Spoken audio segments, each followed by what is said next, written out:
There was a time in my life where I was praying hard for my bills to be paid. But the more I prayed, the worse it got. My account was overdrawn, not just once, but day after day.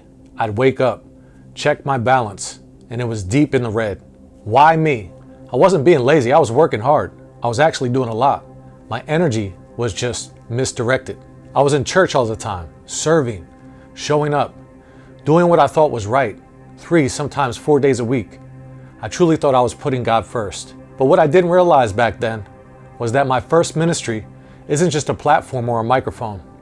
It's at my house. It's my family. It's making sure the house is in order. And that can include making sure the lights are on and the rent's paid. So yeah, I had the discipline, but my priorities were out of alignment. I was pouring out for everybody else while my own household was falling apart.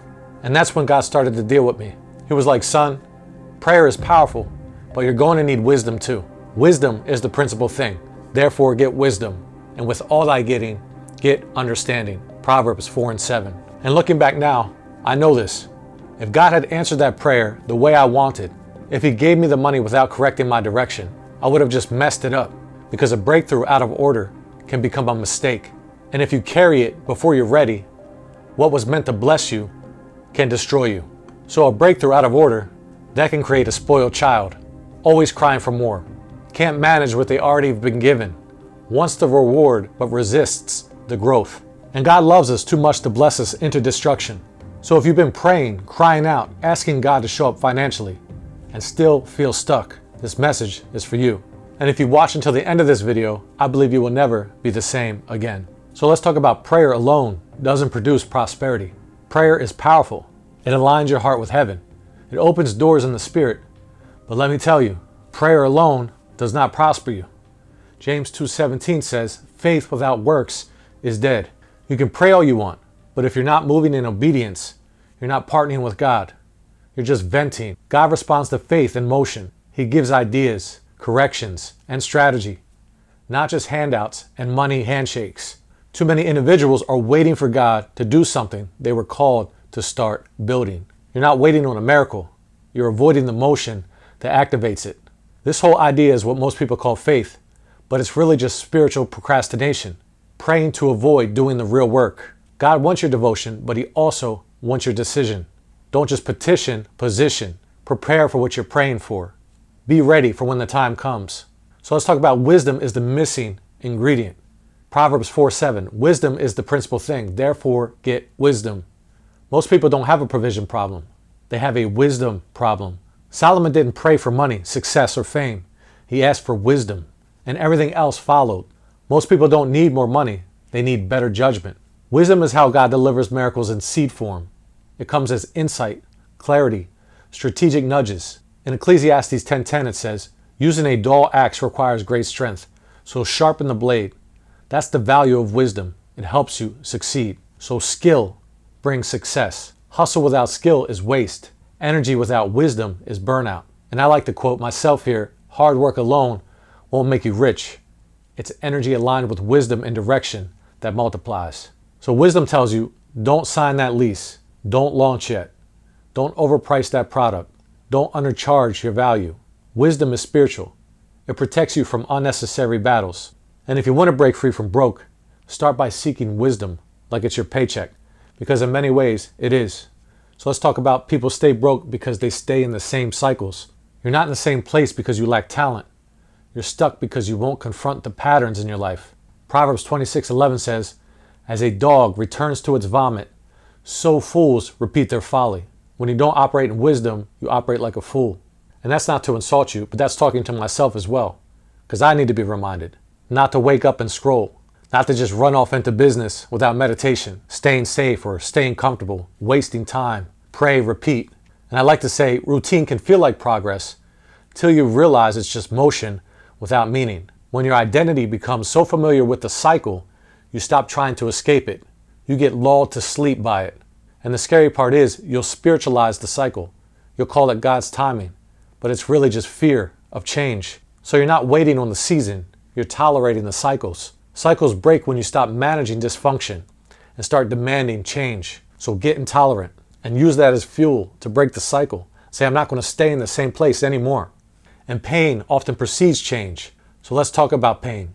God will allow you to struggle and feel pressure to reveal what comfort concealed. C.S. Lewis says, God shouts in our pain. Pain wakes you up. It reminds you can't keep living like this. It reminds us of our dependency on God. And Hebrews 12:11 says, no discipline seems pleasant at the time, but painful. God uses pain to prepare you, prepare your character. Have you ever heard the saying, no pain, no gain? And pain is sometimes our greatest teacher. Because as long as you can tolerate your cycles, you'll never step out of them. So if you feel like the pressure is building, don't run from it. Again, use it as fuel to break through. I call this holy frustration, righteous frustration, or directional anger. And I touch on more of that in the accelerated mindset training, using frustration as fuel and tolerance as fuel to go after your goals and dreams. And God won't bless what you won't build. Again, you want increase. You want God to show up. But what have you built that he can bless? 2 Kings 4, the oil only flowed when the widow had vessels. The flow stopped when the vessels ran out. If there's no offer, no structure, no system, how can God multiply what you haven't even started? Proverbs 21:5 says, the plans of the diligent lead to abundance. He's not multiplying your hopes. He's multiplying your habits. You're not stuck because God is withholding. You're stuck because you haven't built the thing he can breathe on. So start building, even if it's messy, and stay consistent. You don't fail if you don't quit. People want the blessing without the growth. Here's a hard truth. Most people want success without responsibility. They want the income, but not the internal growth. The applause, but not the process. The blessing, but they don't want to carry it. And Proverbs chapter 14, verse 23 says, all hard work brings profit, but mere talk leads to poverty. Talking is cheap.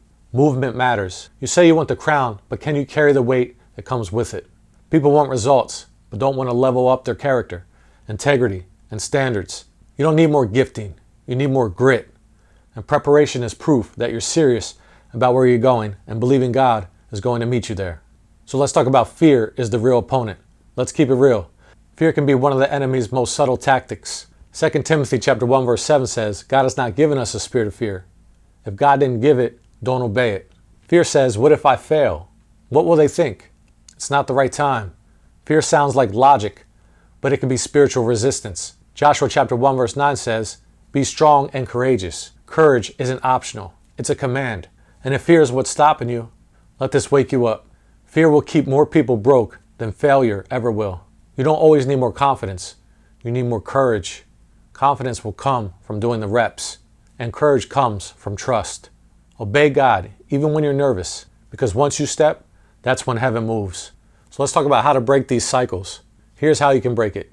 1. Seek God first, early. Proverbs 8:17 says, make him your first input, not your last resort.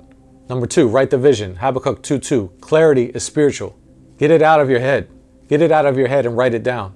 Number 3, take imperfect action. Stop stalling. Start. Learn as you go. Number 4, invest in wisdom.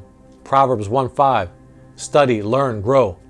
Don't pray for increase while staying ignorant. 5, let go of outcomes. Galatians 6:9 says, sow in faith, let God handle the harvest. So you've been praying, you've been waiting, but now it's time to move.